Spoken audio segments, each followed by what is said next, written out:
Naruto அனிமேல ஹொக்காகேஸை எல்லாருக்குமே பிடிக்கும். சரியான ஹைப்பும் இந்த கேரக்டர்ஸ்க்கு கொடுத்துருப்பாங்க. இவங்க எல்லாருமே ஸ்ட்ராங் தான், அதில் எந்த மாற்று கருத்தும் இல்லை. ஆனால் இவங்களில் யார் ஸ்ட்ராங்கஸ்ட்டுங்கிறது தான் இந்த வீடியோவில் பார்க்க போகிறோம். ஆனால் இதில் ஒரு ட்விஸ்ட்.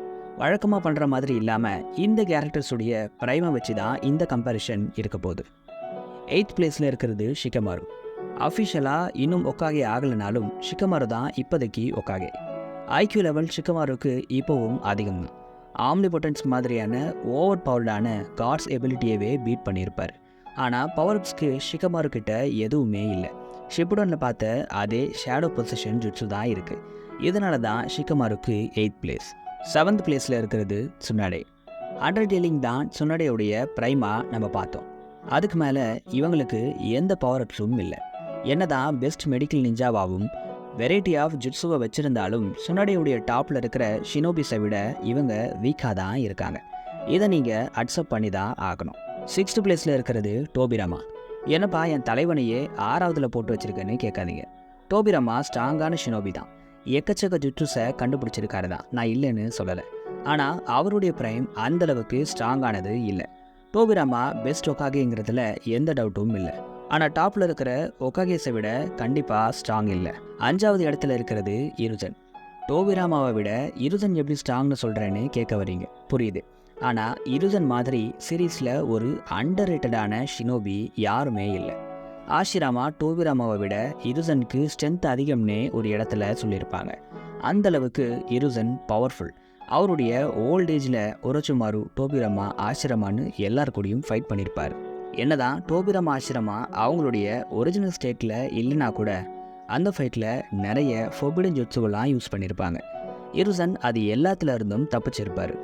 ஒரோச்சிமாருவை கொல்லலைனாலும் கண்டிப்பாக அவரை டிஃபீட் பண்ணிட்டார். இது இல்லாமல் எல்லா சாக்ரா நேச்சரையும் மாஸ்டர் பண்ணியிருப்பார். இவ்வளோ அச்சீவ்மெண்ட்டை பண்ண இருஜன் கண்டிப்பாக 5th பிளேஸ்க்கு ஒர்க்னு தான் நான் சொல்லுவேன். 4th பிளேஸில் இருக்கிறது நாமிகாசே மினாட்டோ. கேசிஎம் தான் இவருடைய ப்ரைமாக நம்ம பார்த்தோம். இந்த கேசிஎம்மில் எஃப்டிஜியை இவரை மாதிரி யாராலையும் பெஸ்ட்டாக யூஸ் பண்ண முடியாது. ஏன்னா மினாட்டோவுடைய ஸ்பீடை அது நல்லாவே பூஸ்ட் பண்ணியிருக்கும். இது இல்லாமல் சேஜ் மோடையே மாஸ்டர் பண்ணியிருப்பார். இந்த விஷயம் லெஜெண்டரி சனினான ஜிராயாவால் கூட முடியாது. இது இல்லாமல் யாருக்குமே பெருசாக தெரியாத ஃபியூஞ்சுட்ஸுவெல்லாம் மாஸ்டர் பண்ணியிருப்பார்.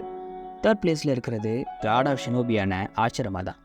என்னடா காட் ஆஃப் ஷினோபியை போய் 3வது இடத்துல போட்டு வச்சுருக்கேன்னு நினைக்காதீங்க. ஃபுல் வீடியோவை பாருங்கள், இதுக்கான பதிலை கடைசியில் சொல்கிறேன். இடன் லீஃபுடைய ஃபர்ஸ்ட் ஒக்காகே. ஷினோபி வேர்ல்டையே அதிர வச்ச மிஸ்டீரியஸான சேஜ் மோட்னு ஆஷிராமாவுடைய புகழ் எல்லாருக்குமே தெரியும். மாதரா மாதிரியான ஷினோபியவே பல தடவை பீட் பண்ணியிருக்காரு. ஆஷிராமா எவ்வளோ ஸ்ட்ராங்னு சொல்ல இதுவே போதும். 2வது இடத்துல இருக்கிறது ககாஷி அட்டாக்கே. இருங்கனுங்க, கடுப்பாகி வீடியோவை க்ளோஸ் பண்ணிவிட்டு போயிடாதீங்க. ககாஷியுடைய ப்ரைம் டிஎம்எஸ் தான். அது கொஞ்ச நேரம் தான் இருந்துச்சு. ஆனால் இந்த வீடியோவில் அதெல்லாம் கணக்கெடுக்கல. அவங்களுடைய ப்ரைமை வச்சு மட்டும்தான் சொல்லியிருக்கேன். ககாஷி கிட்டே இப்போது சுசனோ, கமுயி ஷெரிகன், ரைக்கிரின்னு ஏகப்பட்ட எபிலிட்டிஸ் இருக்குது. ஃபைனல் பாஸான காகுயாவையே பல தடவை டேமேஜ் பண்ணியிருப்பார். டிஎம்எஸை 5 செகண்டில் மாஸ்டர் பண்ணியிருப்பார். இப்போது நீங்களே சொல்லுங்கள், ககாஷிக்கு இந்த பிளேஸ் ஒர்த்தா இல்லையா? 1st பிளேஸில் இருக்கிறது ஆல்ரெடி எல்லாரும் கெஸ் பண்ணியிருப்பீங்க, உசுமாக்கி நருட்டோ. வேரியன் மோட் தான் இவருடைய ப்ரைம். ககாஷிக்கு பண்ண மாதிரி இதில் டைம் லிமிட்டை நான் கணக்கெடுக்கல. ஆனால் ரொம்ப கம்மியான டைம்லேயே இஷிக்கியை டிஸ்ட்ராய் பண்ணியிருப்பார். இந்த மோட்டில் பவர்ஃபுல் ஒட்சுட்சுக்கியான இஷிக்கியால் கூட நருட்டோவை ஒன்றுமே பண்ண முடியாது. இதனால் கண்டிப்பாக 1st பிளேஸ் நருட்டோக்கு தான் போகும். இந்த லிஸ்ட் அண்ட் ஒப்பீனியன் முழுக்க முழுக்க என்னோடது தான். உங்களுடையதை கமெண்ட்ஸில் தாராளமாக நீங்கள் சொல்லலாம்.